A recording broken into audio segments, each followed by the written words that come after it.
Hello, parents. Welcome back to Beautifully Complex. I have here with me Jennifer Licate, who is a school counselor and a children's book author. And we're going to talk about teaching friendship skills to our neurodivergent kids. What does that look like? What tools and strategies can we implement? And how much do we become a part of that process? And how much do we let our kids figure it out on their own? I think these are questions that I run across so often in my work with parents of neurodivergent kids. So, Jennifer, will you start by letting everybody know a little more about who you are and what you do? Yes, I'm happy to. Thank you for having me today. So, I am a school counselor. I've been a school counselor for 14 years. I currently still work in the schools. I've pivoted a little bit where now I work as a career counselor, but the experience I've had as a school counselor has really led me to creating these series of books. So, I have a series of book called Navigating Friendships, and that includes 8 books. And then I also have an additional series called Nurturing Independence, which has one book title under it with another one coming this September, August time. Exciting. Yeah, there's so many different titles and different topics that you're addressing in these books. And I think it's so useful for every kid because a lot of times kids don't want to hear us just lecture them about things, I you know? know. And so I'm always recommending social stories and books on different topics like this for kids. I think it's really useful. They don't really realize they're learning that way. Yes. I know it's engaging and they don't have to be vulnerable and talk about their own experiences. They Yeah. can learn through talking about the characters and then apply it to their lives. So you're right. It creates empathy in telling them about a situation that maybe they haven't encountered, but it also helps them to apply skills that they've learned to their own life when they encounter situations like ones that the characters are experiencing. So I feel Mm, like there's so many great avenues for these books to really touch kids and help them grow in their compassion and their empathy and their ability to work with others. So it's really my passion project. I think it's just so beneficial to kids and a great resource for parents to have and educators. So yeah, I'm yeah. excited to talk about it with you. Awesome. Can we start with just talking about what kind of things kids might tell you about friendship that we adults don't always hear or understand or get right? Well, when I work as a school counselor, they will tell me things that happen in real time. And sometimes when you have your child coming home at the end of the day, it's felt like a lifetime ago that this interaction happened. So sometimes you don't get to hear about it or it's mentioned very briefly and you don't have all the pieces to it. So that's how parents sometimes don't have the full picture of what's going on until maybe it's an escalated event, and then they're telling you and you hadn't realized it had gotten so pervasive and it was such a problem for your child. So, I sometimes will have students come down and talk to me about little disagreements that they're having, like, things a lot at recess that happen where they're playing with someone and then they turn and play with someone else and then they're not sure what to do, or maybe they're told they can't play in that game and they're not sure how to navigate that. So there's a lot of different nuances that happen during the school day that I think by the time it gets to parents, they don't hear all those interactions.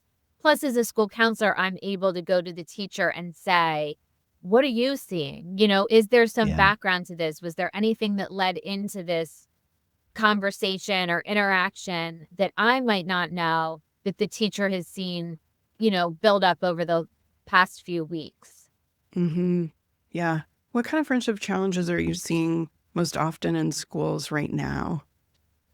So most often I'm seeing just the typical it doesn't vary sadly from time to time. It's what we experienced where you just are not sure how to read other kids' reaction. That Mm, sometimes the hurt feelings and why am I being left out of this and why is she saying I can't play today but yesterday I could play, and why am I always in this game being made to be kind of like the bad role. You know how in every game outside, there's one person who has to be the chaser and everyone else Right. gets to be grouped together and be in this fun group. And you always are assigned to be the chaser. So a lot of those power struggles that happen are still occurring, and kids aren't really sure when they should stick up for themselves, when they should keep trying, when they should look to other friends that maybe don't make them feel bad about themselves and don't make them feel like they are kind of auditioning to be a member of this friend group.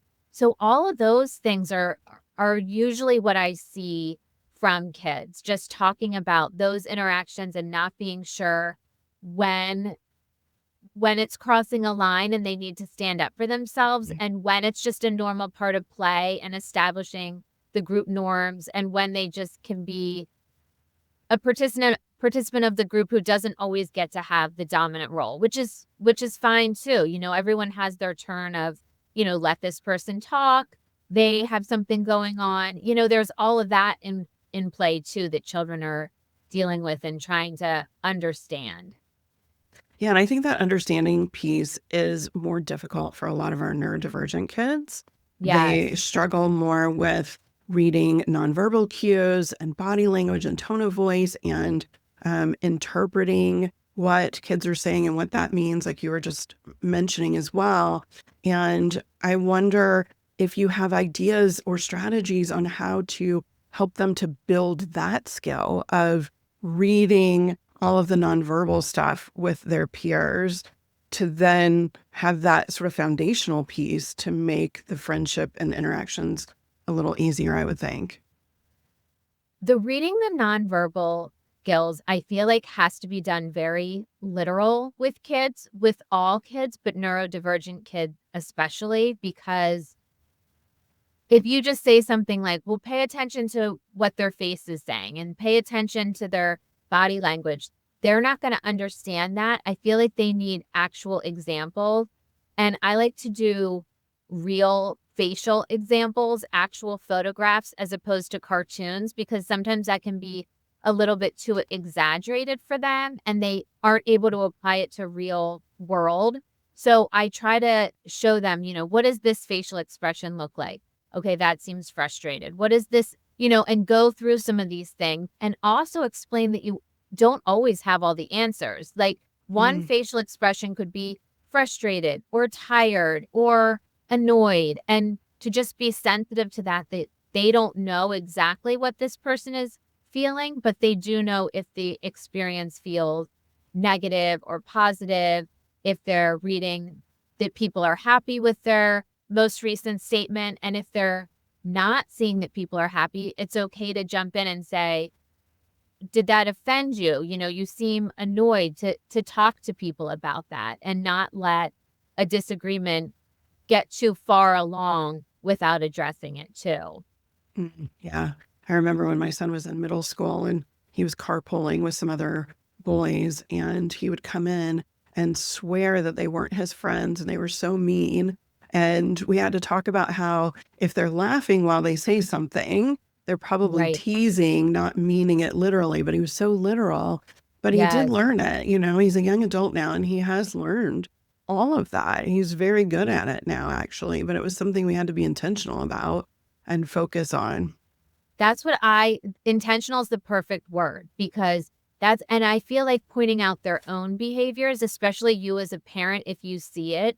Sometimes I point out own behaviors in my own children, like, well, you were on your phone the whole time and they tried to talk to you a couple of times. How do you think it feels to your friend when they're trying to talk to you and you're on your phone? So being very intentional about teaching in the moment, because it's hard to teach them in these settings when they're not really feeling the feelings that go along with the social interactions. But if you do it right after the social interactions, it's going to be able to be more well applied to their life and their future interactions. And if we're trying to address something right when it happens, kids spend a lot of their days at school. Can Right. parents request that they meet with the school counselor or that the school counselor might help them with navigating and building some of these skills? Yes, I think that's a great first step. If you're worried about your child and maybe you don't know what it is it that they're stressed with the academic? Is it that they're feeling a general sense of anxiety? Are they having social struggles? As a parent, you really don't know. You don't know what specifically is going on with your child because they're not really always very good at articulating it because it just feels overwhelming and a lot to your child and they don't know how to explain exactly what's happening. So I feel like a school counselor is a great first step to set up a meeting. The school counselor might often include the teacher because the teacher sees interactions all day long between the kids and can speak more specifically to the interaction. But the school counselor can talk to you about how they've talked to your child and what your child has shared with them. And I also think books are a really great way to bridge that conversation with your child because then the school counselor can recommend to you, oh, I have some really great books that have helped children understand how they might have a participant role in what they're doing with this interaction, but they might not see it. They might know that they're well-intentioned and that they would interpret that, but it'll be good for them to see through the books. Oh, there's a way I'm interacting that people might not take it the way I intended. And they can learn some of these skills from the book. So that would be a really great way that the school counselor can help you create more learning at home and create the environment where you can talk about it at home and have some coping skills and have a way to check in with your child and see how it's going as you work through this problem and support your child. Speaking of books, I want to talk a little bit about your book, Am I Weird? Okay. Because I think that our neurodivergent kids often get labeled that way, Yes. or the kids call them weird. And it's very hurtful often Mm-hmm. for them, right? And so Right. I would love to explore a little bit what your book, Am I Weird, is about, how it helps kids through this particular struggle with peers. So in the book, I have Eva, who has always been friends with these group of girls. And in the book, actually, her mom really supports her being friends with this specific group of girls because she's friends with one of the girls' moms. So it is hard for Eva to break away from this group that when she was really little, the friendships come easier. It's like the differences in kids aren't as obvious when they're little and they can just Yeah. parallel play and play games together, and everyone kind of is interested in the same thing. But as Eva gets older, she's noticing that she doesn't have a lot in common with those girls. And how they're talking is feeling mean to her. And it just doesn't resonate with her. It's not how she wants to act. And she's feeling this struggle with herself. Should I change to be more like these girls so I fit in and am included in this group that I was once included in? Or do I stay true to who I am and find friends that really value the same things I value and value me and value my contributions and what I have to say. So it's that struggle of being okay with letting some friendships go and being okay with not fitting in with every single person because no one is going to click with every single person. It's just not human nature. So just knowing that that doesn't mean that you don't have value. You just have to find your people. And it's okay to respect other kids, but maybe not want to spend time with them outside of school. So it's a book that takes you through that journey of her figuring that out and her feeling confident in who she is and finding friends that make her feel confident and not so insecure about everything she says to the group. You said it addresses should I change to fit? And Yes. this is a huge topic in our community because a lot of kids are masking who they really are to try to fit in. Yes. And I'm wondering how you would advise or guide parents to navigate that, to help kids be authentic, but also still have friendships too. I think it's a Yes. challenge. It is a challenge. And I feel like as parents, you know your child best. So it's a dance, right? Because you do want them to be kind to everyone. You do want them, like if they're offending people by oversharing or over talking about something they're interested in and their friends don't feel like they get a chance to share, maybe that feels disrespectful to the friends, that they feel like, well, you're always talking about something you're interested in and you're not understanding that I'm not interested in that and I want to talk about some other things. That is a time where I feel like parents should step in and say how that would feel and even role play with your child. Talk about the taxes or something super boring to a child so that they could understand, oh, I wanted to say something to my parent, but they just kept talking and talking and talking, and I didn't have a chance, so they can feel how that feels. But then, also, like I said, doing the dance with your child where if they are in a group of friends and people aren't respecting them or aren't respecting who they are, then help them find other friends, help them get involved in activities that they're really interested in. If they don't like sports and it's never really clicked for them, but they're interested in STEM and robotics and things like that, get them involved in some of those activities so that they can meet some friends who have similar interests, and there's a good way to build a friendship from some of those shared interests. So it is a little bit of a dance. As a parent, you're just trying to figure it out because you're figuring out, okay, how much is my child involved in making the other kids feel comfortable, because you want everyone to feel comfortable. How is my child being excluded? Is my child feeling sad in these situations? So it does take a little bit of exploring and probing to guide your child in the best way. And that's why I think it's really great to have a partnership with the school counselor and your child's teachers to understand what they're seeing from your child too, because as a parent, we're only observing maybe our child, or maybe we have a couple of other children, but these educators are seeing all the kids all day long and seeing how your child interacts with them and can share some really valuable information for you to help your child. Yeah.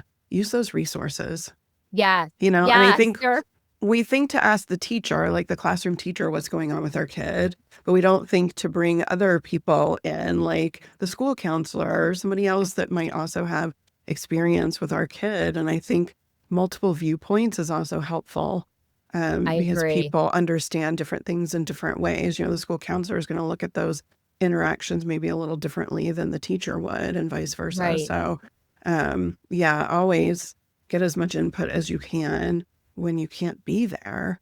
Yeah, I I want to agree. talk a little bit about teaching social skills versus teaching kind of compliance to fit in. Okay. How do those things look different? Because I think they are very different. Right.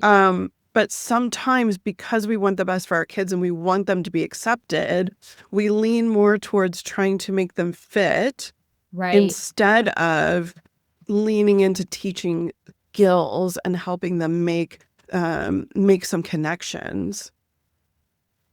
I think that's why empathy is so important, Mm. because if you teach your child to be empathetic, they are going to have the social skill, and they're going to also be able to identify when things feel disrespectful and mean to them. Because if you're teaching compliance and you're teaching being kind across the board, which you should be kind across the board, but sometimes you're in situations where people are not being kind to you. So then you do have to equip your child with the skills to be able to recognize that, to say, I, I don't want to do that, or that was rude. I'm going to, or even just like leave the situation and go hang out with a different group of kids. Each child will have a different personality, and what feels right to you as a parent might not be how they would interact with the interaction that feels disrespectful. Some kids are good making a joke of it. Some kids are good just calling it out. Some just want to remove themselves from the situation without really addressing it and saying that it felt disrespectful. Some kids just like shift lunch tables and, don't really talk about why and just say, oh, I decided to sit at a different table. So that's why I think the empathy is so important, because it gives them the permission to stand up for themselves when it is disrespectful. But the kindness is such an important piece too. But if only kindness is there, sometimes I can think kids can be misled to accept some unkind treatment to them just in the name of being so kind to other people. And I feel like that kind of breaks my heart because I don't want kids to be in a situation where they're being disrespected and they feel like they're doing the right thing, but maybe it's never going to work with this certain group of kids that are not being kind. Mhm. And along those same lines, like I think about, and I'm sure I was guilty of this starting out as a parent too, of trying to manage the interactions so that they would absolutely be successful. Yeah. And jumping in at the first sign that something might be going amiss or there might be some struggle or challenge showing up, where is the balance? How much should we um, kind of insert ourselves to help them? And Yeah. how much do we let sort of the natural flow of things happen? This is another dance. I mean, I think you watch from afar and don't step in until it's necessary. Obviously, if something harmful or really hurtful is going on, you want to step in. But I think I try to use empathy as how I would like people to interact with my children. So if another parent obviously has their child's best interest at heart, I would want them to let them kind of figure it out on their own and figuring out the playing together and the being respectful with each other. And there is some teasing that we as parents don't really understand if it's teasing when it's happening right away or if it's mean-spirited. So I do think you have to take a little bit of time before you jump in and use those situations that you observe to talk to your child. I feel like when you talk to children, it's hard for them to not have a conversation with you if you're talking about things that actually happen. Like I always call them data points, which I don't know that they're actually data points, but if you say, I heard Bobby say to you, this or that. Did that hurt your feelings? Did you feel like that was mean? And then they'll say, oh no, like, we joke about that sometimes, or, yeah, it did kind of hurt my feelings. And then you know which direction to go. So I think it's really important to see where your child is in to know how much to jump in and how much not to, because you don't want your child to feel embarrassed that you're jumping in Mhm. too much and hurt their relationships in that way where the other kids don't want to be around, Bobby's mom because she's always jumping in and kind of hovering over them. So it is such a dance. And I would just take the cues from your child and step in only when you need to, but also making sure that you're having the conversations with your child after the play date or the interaction. To not making assumptions about what's going on and how our kid is Yeah. feeling about what's going on, which I think is just a natural thing that we do in that sort of protection mode in Yes. parenting. Is there a common mistake that you see or a common pitfall that parents um, tend to sort of trip over when trying to help kids build friendships and build these skills? I think the common pitfall is what we just talked about, not knowing that, you know, all the kids are learning. Like you are focused on your child, but they're all learning how to be good friends. They're all learning how to be good people. So just because you see someone act maybe unkind, I mean, you hate to think that that happens with kids, but just because you see someone act unkind or maybe step over a line one time doesn't mean that that's who they are as a kid. Mhm. They're finding their way too. So just to give everyone grace, I think that's the best way to interact as a parent, to give the other parents grace, to give the other children grace, and that it will show who your child should be with over time. But the one or two interactions might not give you all the information you need to make a generalization about a child. So that's the main thing I would think is just to give it time, because especially if your child really likes this kid, you do want to give it time to let that Yeah. relationship flourish and not say, "Oh no, that's a mean kid." Like because it's like, "Oh, they're all learning." I try to share that with parents to be very give that grace to the other kids too, just like you would want other parents to give it to your child if they did something that felt a little off to them. Yeah. Totally. Where can everyone find your work and your books and connect with you further and learn more from you? I have a website called storiesbyjennifer.com. So that has all of my books, and my books focus on friendship skills, losing friends. I have one called I Lost My BFF. So a lot of these friendship skills that we're talking about and how to start new friendships and how to identify friends that you want to spend time with. So I'm on storiesbyjennifer.com. And then I'm also on Instagram, Stories by Jennifer Licate, and then Facebook under the same name too. And then on my website, I have my email address, which is licatejennifer@gmail.com. So you can email me with any questions you have or questions about the books. So I'm always accessible to people. Amazing. There's lots of titles there. There's lots of things that your kid might be experiencing that you may find a book to help them to learn more about what's going on and how to navigate it. So I really appreciate that. And I'm going to link everything up that you just mentioned in the show Okay. notes for everybody at parentingadhdandautism.com so that it's easy for them to find you and connect and check out your books and your work. I appreciate you so much Well, for being here and helping kids to navigate these tricky things.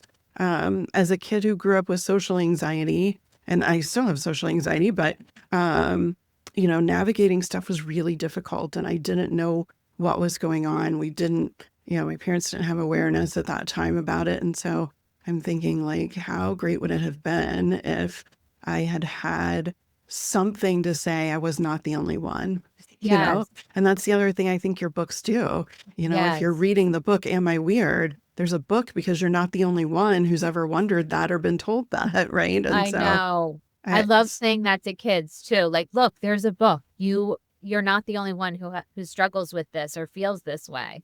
mm, love that. Thank you so Yeah. much for being Oh, here you're and welcome. sharing some of your time and wisdom. I will see everybody on the next episode. Take good care.